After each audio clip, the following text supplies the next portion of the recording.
प्रबुद्ध जनता, अभी तक मेरे से पूर्व वक्ताओं ने बड़े विस्तार से यहाँ पर अपनी बात रखी कि आज हम यहाँ पर क्यों ये धरना प्रदर्शन जो आयोजित कर रहे हैं। इसमें मुख्य दो बातों को लेके ये धरना प्रदर्शन है।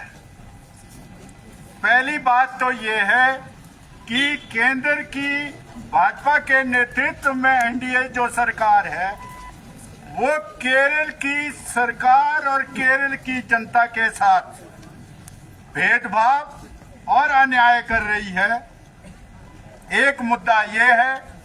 दूसरा मुद्दा है कि हमारे देश के अंदर जो संघवाद है, जो फेडरल ढांचा है, उस ढांचे पर भी लगातार ये केंद्र की मोदी सरकार हमला कर रही है, जिसकी वजह से जो विपक्ष की सरकारें हैं देश में चल रही है राज्यों में, उन सरकारों को काम करना मुश्किल हो गया है।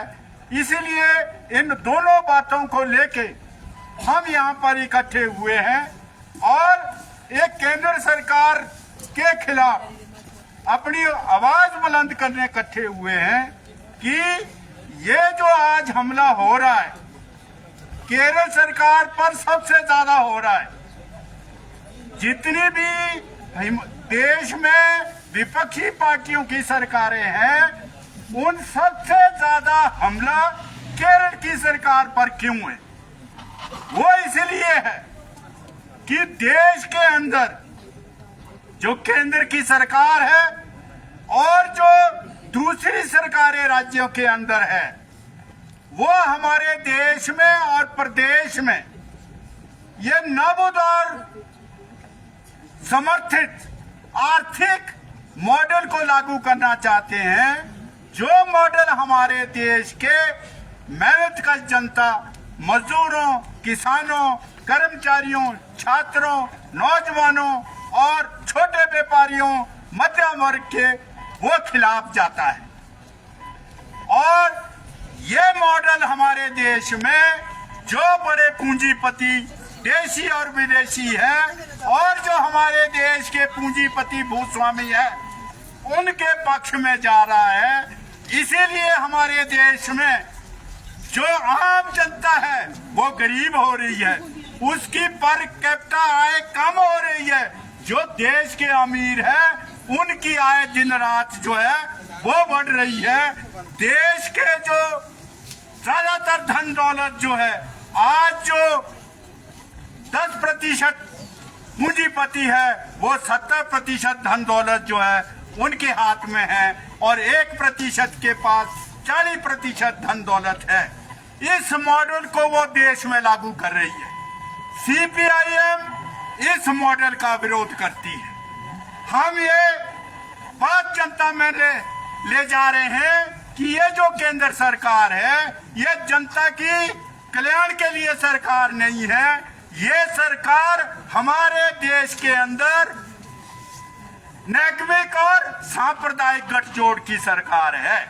एक तरफ एक देशी विदेशी पूंजीपतियों को बढ़ावा देना चाहती है, दूसरी तरफ हमारे देश के अंदर जो बड़े पूंजीपति भी अब चाहते हैं, जो आज से पहले नहीं चाहते थे, कि देश में सांप्रदायिकता, जो धर्मनिरपेक्ष चरित्र है हमारे देश का, वो खत्म किया जाए, यहाँ सांप्रदायिक नीतियां जो है वो लागू की जाए। इसीलिए हम इस नैतिक सांप्रदायिक गठजोड़ के विरोध में है। और केरल सरकार, केरल के अंदर एक वैकल्पिक जो केरल मॉडल आज दुनिया में भी मशहूर है, जहां हमारे देश में देश की जीडीपी से का अगर आंकलन किया जाए तो 60% ज्यादा है। वहाँ शिक्षा, स्वास्थ्य, कल्याणकारी योजनाएं और आधारभूत ढांचे के ऊपर जो है सबसे ज्यादा जो है पैसा खर्चता है और नंबर 1 केरल है। इसलिए देश के बड़े पूंजीपति भी और उनकी ये सरकार भाजपा, वो केरल सरकार को देश की जनता के बीच, दुनिया के बीच में इस मॉडल को ले जाने के विरोध में है, इसीलिए उस पर हमले किस तरह के हैं? पहला हमला जो है वो है वित्तीय हमला, आर्थिक हमला।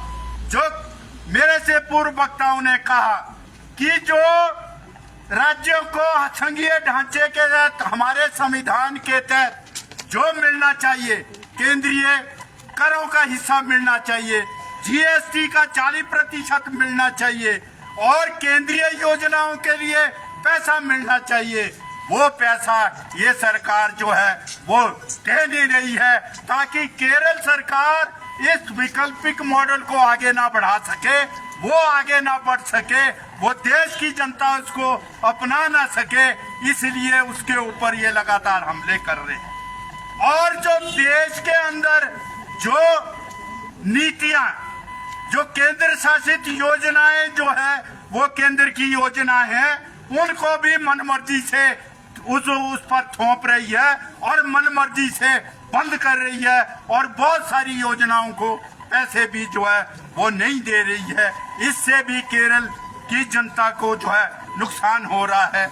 इसीलिए हम ये इन नीतियों का विरोध करते हैं और ये सरकार जो भेदभाव करती है उसके का भी विरोध करते हैं और मांग करते हैं कि ये भेदभाव, ये अन्याय केरल की जनता से जो है वो बंद किया जाए। इसके अलावा जो दूसरे हमले हैं वो हमले हैं संविधान के ऊपर, जो हमले हैं कि जो के राज्य शासित योजनाएं, जो राज्य के अधिकार में योजनाएं हैं, उन योजनाओं को जो है बदल कर जो है कंकरेंट लिस्ट में ला रही है, मनमर्जी कर रही है, जिससे राज्यों के अधिकार जो है वो जो है कम हो रहे हैं। ये भी वो लगातार जो है उधर कर रही है।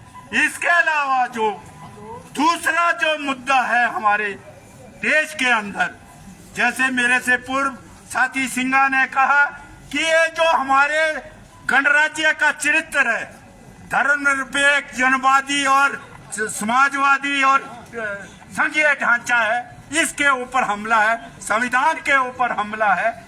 इसलिए वो लगातार जो है ये हमारे देश के अंदर जो यूनियन ऑफ टेरिटरी की जगह जो है वो एकात्मक यूनिटरी राज्य लाना चाहती है इस देश के अंदर, ताकि एक देश के अंदर एक ही भाषा, एक ही वो जो रीति रिवाज हो, एक ही नीति हो और जो हमारी विविधता है वो खत्म की जाए। और उसके चलते हुए वो देश के अंदर जो विपक्ष की सरकारें हैं उन पर लगातार हमले कर रही है। केरल के अलावा जो दूसरे राज्य हैं, विपक्षी राज्य हैं, उन पर भी हमला कर रही है। जैसे हिमाचल प्रदेश को जो है आपदा, राष्ट्रीय आपदा ना घोषित करना, हिमाचल प्रदेश को 12,000 करोड़ की रात जो है विशेष पैकेज ना देना। इसके अलावा हिमाचल प्रदेश में ओपीएस लागू की गई, ओपीएस का जो पैसा है अभी हजारों करोड़ रुपए कर्मचारियों का, वो भी जो है केंद्र जो हमारा पैसा है वो भी जो है इधर जो है वो दे नहीं रही है। इसमें भी हमारी मांग है कि जो हमारे हिमाचल प्रदेश के कर्मचारियों का जो पैसा उधर केंद्र सरकार जिस पर बैठी है वो पैसा भी जो है वो तुरंत हिमाचल प्रदेश को दिया जाए। हिमाचल प्रदेश को जो ये आपदा आई है उससे जो नुकसान हुआ है उसको भी तुरंत जो है वो बहाल करे, ताकि हिमाचल प्रदेश का विकास हो सके, हिमाचल प्रदेश आगे बढ़ सके। ये मांग हम इस धरना और प्रदर्शन के माध्यम से करते हैं। ज्यादा ना बोलते हुए साथियों, जैसा साथी राकेश सिंघा ने कहा कि ये आज देश के अंदर हमने जनता के बीच में ये लड़ाई सीपीआईएम के बहादुर साथियों को, जनता को शिक्षित करना है, सचेत करना है कि किस तरह से आज ये जो हमारे देश में जो आजादी की लड़ाई के समय अंग्रेजों के दलाल बने हुए थे, आज जो है आजादी के बाद अब देश के पूंजीपतियों और विदेशी पूंजीपतियों के दलाल बने हैं, देश की आम जनता के विरोध में है, संविधान के विरोध में है और नौजवानों के विरोध में है, छात्रों के विरोध में है, गुमराह कर रहे हैं, भ्रमित कर रहे हैं। इसके खिलाफ हमको जनता को लामबंद करना है। और इस लड़ाई को मजबूती से आगे लड़ना है। इन्हीं शब्दों के साथ मैं आप सबका धन्यवाद करता हूं। इनकलाब जिंदाबाद।